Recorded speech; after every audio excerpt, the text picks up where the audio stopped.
Salam damai dan sejahtera untuk kita sekalian.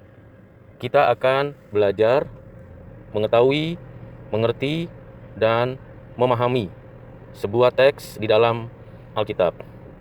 Pertama sekali tentunya kita mempersiapkan teksnya, ayat dan pasal mana yang kita akan pelajari. Dan setelah kita mendapatkan teks tersebut, kita mulai dengan berdoa. Karena dengan permohonan kita kepada Tuhan Allah, kiranya Roh Kudus memberikan kepada kita hikmat dan pencerahan, agar teks yang kita baca dapat kita mengerti dengan tepat. Setelah kita berdoa, kita membaca teks dari ayat per ayat secara berurutan dengan tepat, memperhatikan tanda baca, memperhatikan bagian-bagian ayat yang kita baca. Setidaknya 3 kali kita baca teks tersebut. Tentulah kita perlu membatasi sehingga kita dapat mengertinya dengan tepat.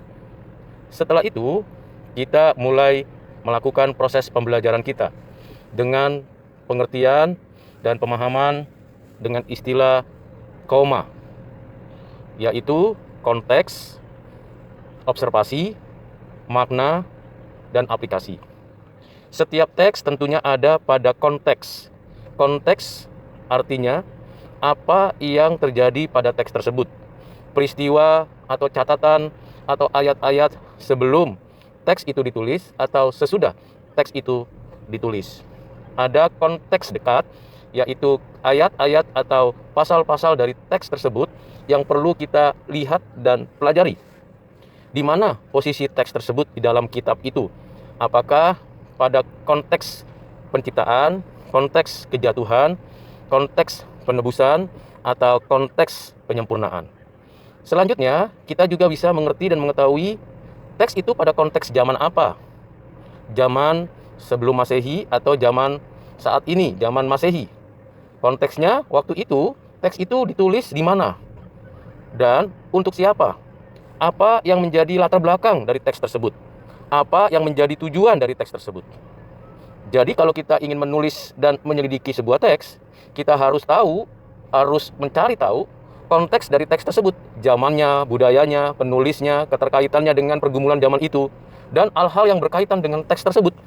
Kita lihat apa yang melatar belakangi peristiwa demi peristiwa, percakapan demi percakapan, narasi demi narasi pada konteks tersebut.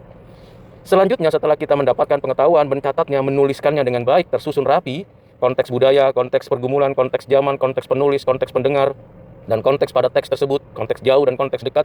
Lalu selanjutnya kita mengobservasi teks, yaitu dengan cara membaca kembali teks, memperhatikan siapa yang berbicara, apa yang dibicarakan, adakah kata-kata kunci, kata-kata penting dan utama yang berulang-ulang dituliskan, disampaikan, adakah kalimat-kalimat utama dalam narasi dalam teks tersebut, sehingga kita tahu akhirnya bahwa teks itu sesungguhnya memiliki sebuah pemahaman pada dirinya. Kita observasi lagi tanda bacanya, lalu kemudian kesinambungan antara satu ayat dengan ayat berikutnya, apa sebabnya, mengapa demikian, apa yang menjadi percakapan paling penting di sana, dan bagaimana peristiwa itu sedang terjadi. Nah, kita di situ mengobservasi dengan sungguh-sungguh, dengan serius.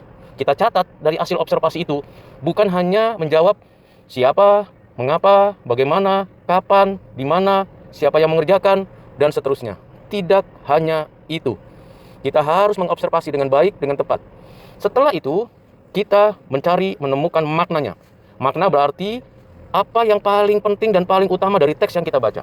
Kita tidak mencari maknanya dari tafsiran lain, dari buku-buku lain, dari pendapat orang lain, dari pemikiran orang lain, tapi mencari makna dari teks yang kita sudah temukan konteksnya, temukan observasinya, dan kita menemukan maknanya. Lalu kita tulis, kira-kira apa yang menjadi makna terpenting. Tentunya ini bergantung pada keseriusan dan kesungguhan kita mendapatkan makna daripada teks tersebut. Dengan demikian kita menuliskannya, apa yang menjadi maknanya. Tidak terlalu banyak, juga tidak terlalu sedikit. Yang pasti makna itu menggambarkan keutuhan dari keseluruhan teks dengan baik.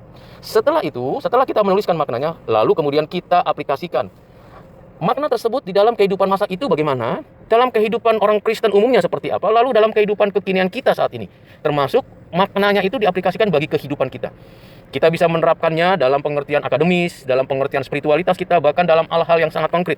Kita tuliskan aplikasinya dengan jelas dan tepat. Dengan kita mengikuti panduan yang tersedia itu, maka kita mendapatkan paling tidak bagaimana kita memahami sebuah teks dengan tepat. Tentulah kita memerlukan referensi Alkitab yang terjemahan bahasa Indonesia, bahasa Inggris, bahasa aslinya Ibrani atau Yunani, atau bahasa daerah kita. Dan tentulah kita juga bisa mencari referensi pemetaan sejarah dunia, sejarah zaman itu, dan sebagainya. Dengan kita mendapatkan pengajaran dan pelajaran dari teks itu, kita menjadi kaya limpah akan arti sebuah teks dalam Alkitab. Dan kita melihat bahwa firman Tuhan itu hidup dan menghidupkan kita. Mari kita memulai dan mencobanya dengan pertolongan dari Roh Kudus. Setelah kita menyelusuri, kurang lebih nanti kita akan mendapatkan kesempatan itu 1 jam lebih. Kita akhiri dengan doa, bersyukur, dan memohon kiranya semua pengajaran hari itu dapat kita terapkan, kita bisa kerjakan di dalam kehidupan kita sekarang dan nanti. Demikian penjelasan singkat tentang bagaimana kita membaca, mengerti, dan memahami serta menerapkan daripada teks dari Alkitab. Selamat mencoba. Tuhan Yesus memberkati. Amin.